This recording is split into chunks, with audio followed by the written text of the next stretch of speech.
Hello, welcome back, welcome back. Today we're doing another story time. This is part 2 of the concierge assistant, the hospital concierge assistant. And yeah, if you don't know me, hello, my name is Luccidell, and I make content to help writers embrace their well-being and evoke writing and be their best version, invoke themselves as a writer and be a master writer. And I also do, of course, story time and personal stories on the side of my life and just who I am. And yeah, this is part 2 of the hospital assistant concierge. And if you weren't here for the second part, if you didn't watch part 1, you might want to shimmy back and go back to watch part 1 because you're gonna probably be a little lost. But if you just want to kind of just be here and just watch the story and kind of just enjoy, I do not mind. But you will be probably a little lost. I'm going to drop off where I left off, where I talked about when I kind of got a little more into the groove of the hospital and kind of got more comfortable, and a lot of drama started spilling during the hospital.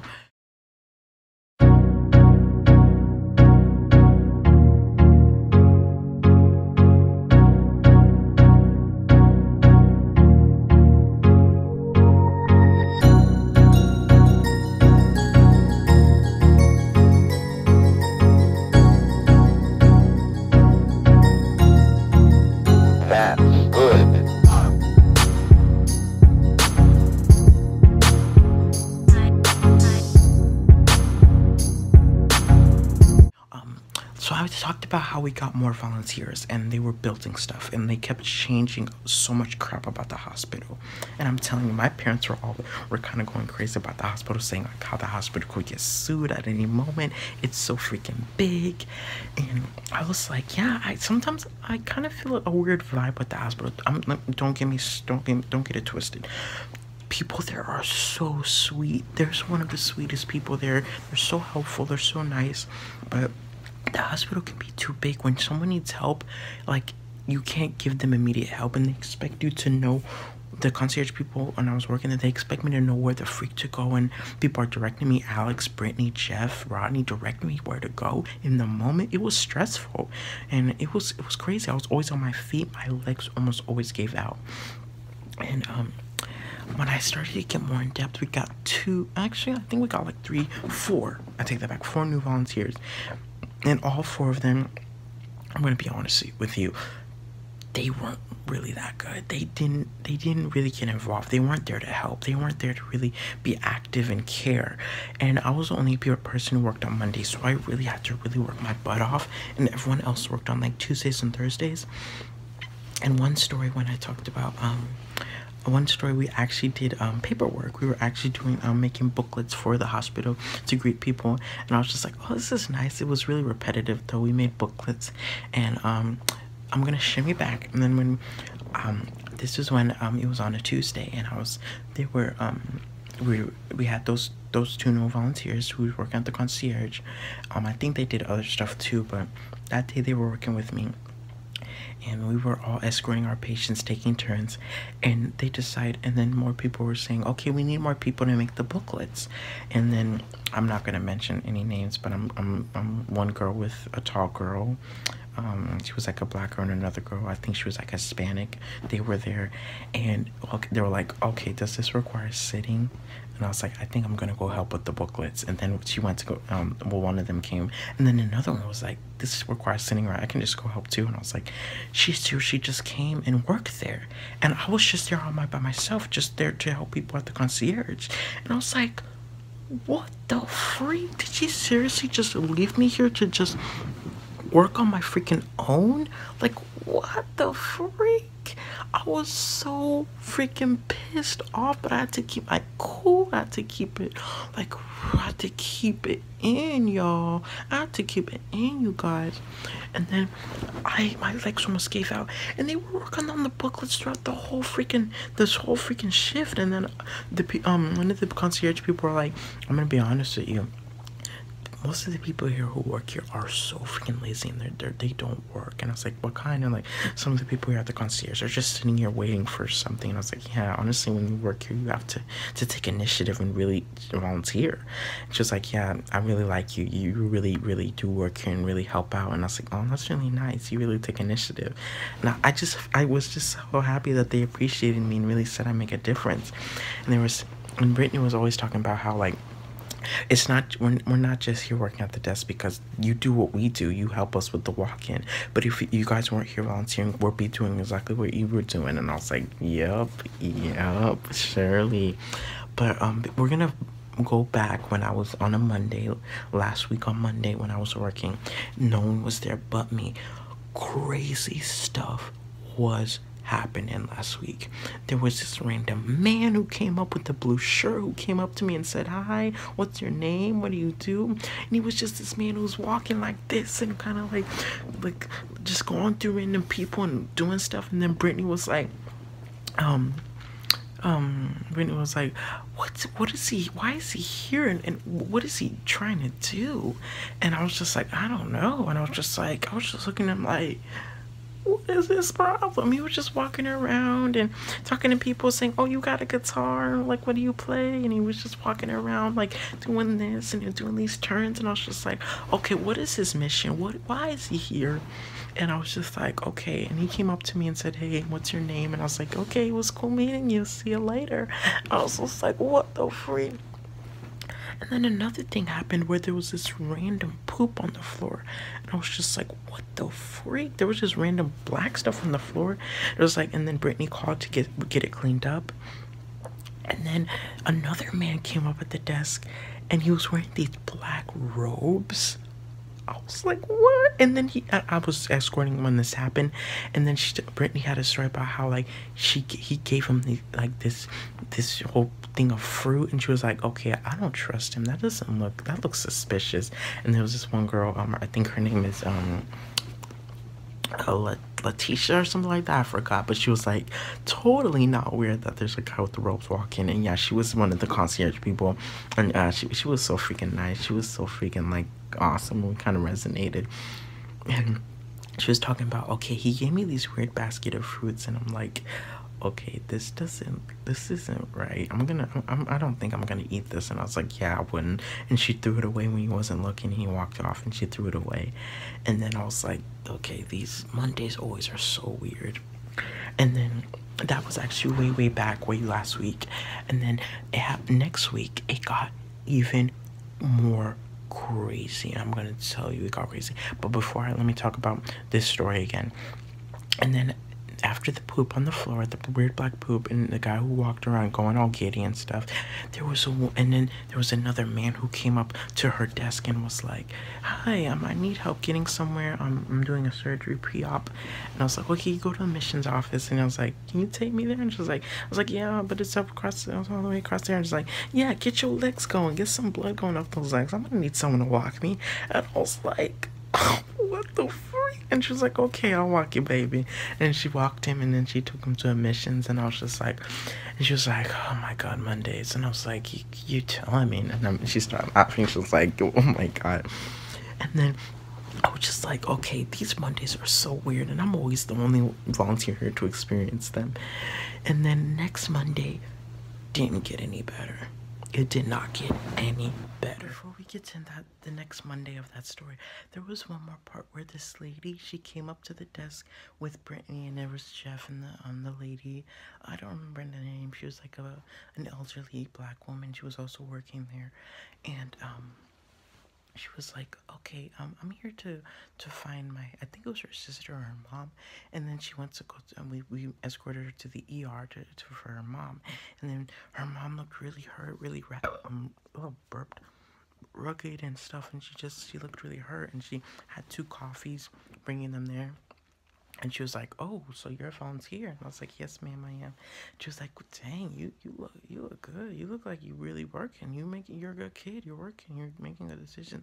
And I'm gonna be honest with you, she looked really rugged and really like really raggedy and stuff like that. And she just looked like she didn't have any direction. And Brittany was and I were escorting her to the place, to the ear, and I was like, "Oh, there's a long way." And she was like, "Yeah, let me show you." And she was like, "You sure you don't want to take the shortest way? It's outside." And she was like, "No, I'd rather walk. I don't want to go out in the heat."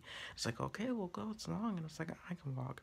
And then we walked, and I was like, "Dang, I didn't even know about this." And she's like, "Yeah, this hospital got a lot of ways to go." And I was like, "You telling me, show?" And then we made it there, and as we were talking to the lady, and she was talking about how she's been through so much. Like, her mom died. She thinks about her every minute. She started getting really vulnerable and sad. And I was just like, I think I need to start working here and really getting myself, getting my life together, getting myself in check. And she was like, "Yeah, you can. Yeah, I definitely would recommend you doing that to really get yourself in check." And she was like, "Yeah, my husband works too. He does he works at the houses. He kind of paves roofs and stuff and just makes houses. And I mean, he's working. I'm just sitting home doing nothing, and that can like force me to like do drugs and all that." And it's like, "And you kid, you're doing good." She was talking to me saying like, "You're a good kid. You're working, and that's keeping you out of trouble. And you're helping people. Like, you're a good kid. You're smart. You stay focused. You're gonna get far." And then Brittany was like, "So what do you plan to do? What do you plan to do in the future? Like, be a nurse?" I was like, "Oh, maybe a doctor." And she was like, "I mean, you see why I love him?" And I was like, "Oh," and then, yeah, this is why I loved Brittany. She was so freaking real and so freaking sweet, and she was so freaking nice and really pretty, light-skinned black woman, like medium height. um and she when I first met her, she had like this pink bob hairstyle, and then like she didn't come to work a few days because she had I think she had an infection in her intestine, or like her uterus or something like that, and she wasn't there. And then she came back with her hairstyles like a afro, and then she came again with like braids. And then they were like, "Oh, you're so freaking pretty." Like, one of the girls were like, "You're so freaking pretty, you look like a celebrity." And it's like, "Oh, you're so sweet." And then when we went there, we went to the woman, her sister, I think, and she brought her coffee, got those two coffees, and she was like, "How you doing? You doing good?" She was like, "Yeah, I'm doing good. I'm doing good. Look at here. He's a freaking volunteer. Like, he's so freaking young volunteering." She's like, "Dang, he's doing it." I was like, "Yeah, I'm gonna go over to the volunteer services and try and become a volunteer." And she was, and the other girl was like, "Oh, I would love that." I'm just like, "Yeah, I really want to get my life together." And I was so freaking happy for her and so excited. And then after that, we went over to the volunteer services to go talk to Priscilla, saying how she's so sweet, sweet as a button. And then she went to the people place, which is where you do volunteer services. And then she went over there and talked about, "What do I wear?" And she's like, you just get a uniform like the volunteers here." She's like, "Okay." And then she came in, she went in, and then yeah, we went back to our office, went back to the front desk, and we didn't see her. But hopefully she's getting her life back on track, working at the hospital, getting a pay, helping people, kind of getting her life back on track. You know what I mean? That's crazy how hospitals can just save you like that and kind of just get you back on track, have a nice little job, and help people. And I was so happy for her, and hopefully she's back on track helping people. But yeah, let's shimmy back to next week. Yeah, I did talk about that tomorrow, Tuesday. There were volunteers. They didn't do crap. And I'm telling you, they did not do crap. And they say, "Oh, I work, I walk. I do the most work. I do the most walking." They every time they say, "Okay, can one of y'all escort him to the surgery waiting?" They look at each other waiting for someone to do it. And I'm like, I go and just do it because they don't have freaking initiative and they just wait. They're lazy as freak. They're lazy. I was so mad. And then I escorted them, and then they went to go do booklets. Seriously? One person went to go do booklets, and then the other girl was like, "Okay, do you think I can go too? She looks like she needs help." She's like, "If it requires sitting, I'm doing it." And then they just left me, and I was like, "What the freak?" I was so freaking mad. And then I was just there working on my own. And then that Tuesday wasn't good. And then next Monday, I came in and then worked. And then when I worked, it didn't get better. There was another girl who came, this black lady. She came with her daughter, dragging her by the arm across the freaking sidewalk, brought her to the hospital, brought her to the ladies' room, and said, "Is there a wipe anywhere?" She was like, "Yeah, in there." And I was like, "What the freak is happening?" And then she spanked the life out of her. Bang, bang, bang, bang, bang. And I was like, "What the freak?" She was screaming on top of her lungs. She was a little girl, like 4 years old. And then a lady came in and said, you call security on that lady? I think she's abusing that child. And then Brittany called security and said, okay, I'll keep going. And then she called security, and I was like, what the freak is going on? She kept spanking her. And then it was like 10 minutes from now, and no one came to freaking come to go help the kid. And I was like, what the freak? And then it was 10 minutes, 20 minutes, and she kept spanking her. And then the security finally came out of that big freaking hospital, which could possibly get sued because of that crap, because no one comes for help within an hour. And then she stopped spanking her, and then she said, I'll gladly have her out here and freaking cry in front of everyone. I don't care. And I was just like, what is her problem? And then she walked out the hospital, and then the police kind of followed her tracks, and I was just like, we never saw her again. And then Brittany was like, oh my god, that was crazy. I saw her getting spanked, tearing her butt up, tearing her scream on top of her lungs. I mean, yes, I'll spank my kid, do a quick slap, but not freaking slap them on top of their life, you know. It was insane. But after that, they just kept calling security over and over again. And when they called security, it just kept for the same stuff, like crazy stuff happening. People keep fighting, someone stealing people's phones, keys. And I was like, the hospital needs more security surveillance, because that hospital's too dang big. They need more security. And I was just like, I'm just here just watching stuff happen and just kind of not doing anything about it, being a bystander. And I was just like, I just hate being the bystander, letting things happen. And it was just insane. Stuff kept happening, and you know, security, and it's just, they need more security, period. That hospital's way too big to have just like 2 securities. You call someone, they don't come in 20 minutes. That's ridiculous. But the next day, they came in, and then there was another volunteer, and hold on.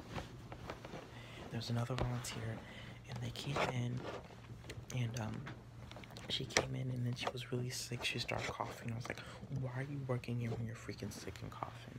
And I was just like, okay, I'm just gonna stay away from this chick. Like, I don't want to get sick. I was sick before. Yeah, so I did lie about me being sick when I wasn't really sick at the hospital. But yeah, I regret it. I love working there. And then when I came, she was like, what happened? We didn't see you all week. And she was like, oh, I was sick. I had sore throat. She's like, oh. And I lied, because my parents said not to come, because we were getting people to repair the house, and we had to help someone at the house, and my brother. And then we were there, and we didn't go to work.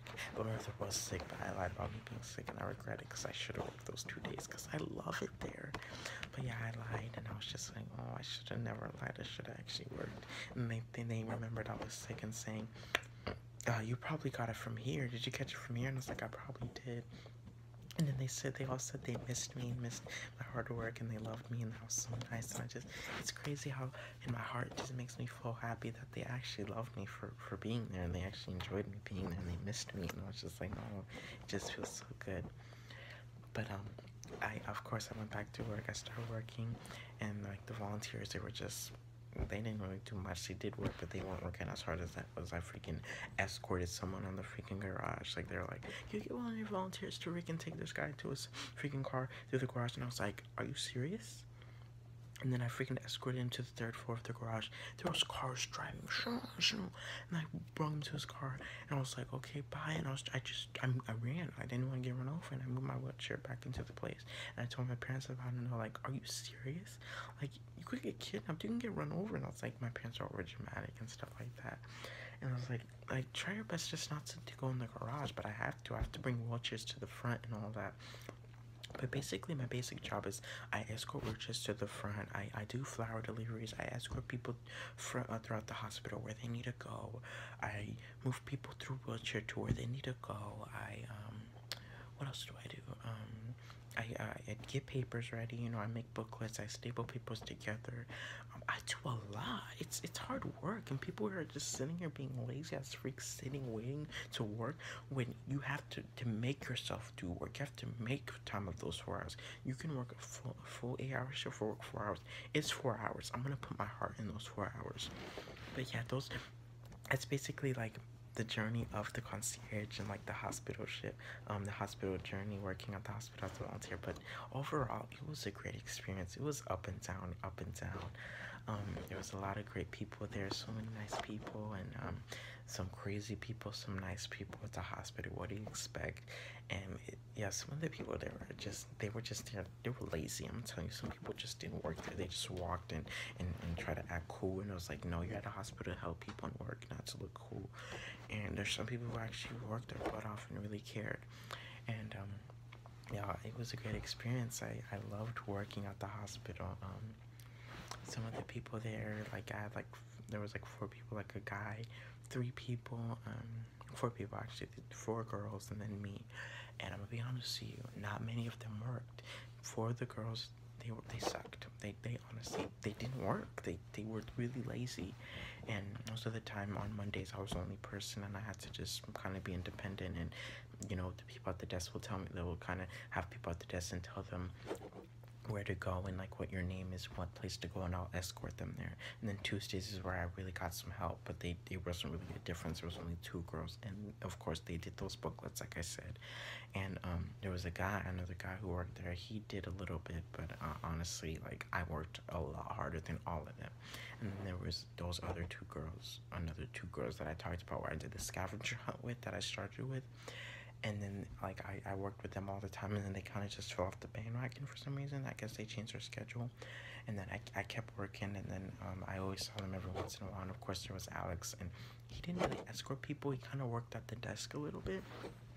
And he kind of told me what to do and, like, escort people where they need to go. So I was pretty much the escort man.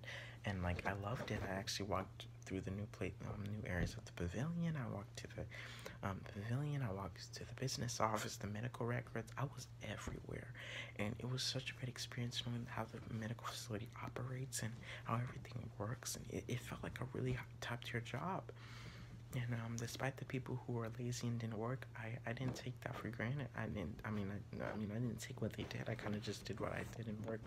And it took my volunteer hours. I didn't come there for the volunteer hours or not. I came there to help people and to show that I'm here to help the community and make a difference. And hopefully I did that.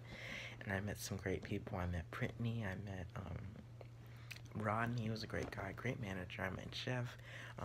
The volunteers there, I'm gonna be honest with you, I didn't really resonate with many of them. I only resonated with like 2 people there. I think one was like Malia or something like that, and then another girl named, like, I forgot her name. I think it was like Julia or something like that. I don't remember. But yeah, I didn't really resonate with much people there. They kind of were just there to do nothing much, and they kind of just, they waited to be told what to do rather than really taking initiative. And that's what you do as a volunteer. You have to take initiative to show that you don't take direction, you just work. And that's what I did. And yeah, that's basically a little bit of story of the volunteering. But yeah, it was a great experience. It was a great summer for me to really know how the hospital operates, and it was great. And yeah, hopefully you enjoyed this story time. Hopefully it wasn't too fast, too slow. Hopefully you enjoyed it and stuck around. But yeah, I'm definitely going to do more story times, not just education and teach people about writing and well-being, but I'm going to share. Okay, it dropped, but you still see my face. I'm going to share more of my story and a little bit about who I am and what I've been through, and the good and the bad. And hopefully you're here to join and be part of my story. It's not just my story, but I'm going to share our story, and hopefully you'll be a part of it. So thank you so much for watching. I love you guys. And I'm still trying to come up with a name for our family. Maybe like Wellbeing Writers, the Lucci team. I don't know. We're trying to come up with a name for us, guys. I don't know. We need a family name. Lucci team, maybe. Luccidell Writers, Wellbeing Writers, Lucci Writers, something. And what schedule do you guys want for the videos? Do you want 2 times a week, 3 times a week? I'm bulk recording right now, so I'm trying to see what you guys like. So I'll catch you guys in the next video, and I hope you guys enjoyed it. I love you guys. Bye.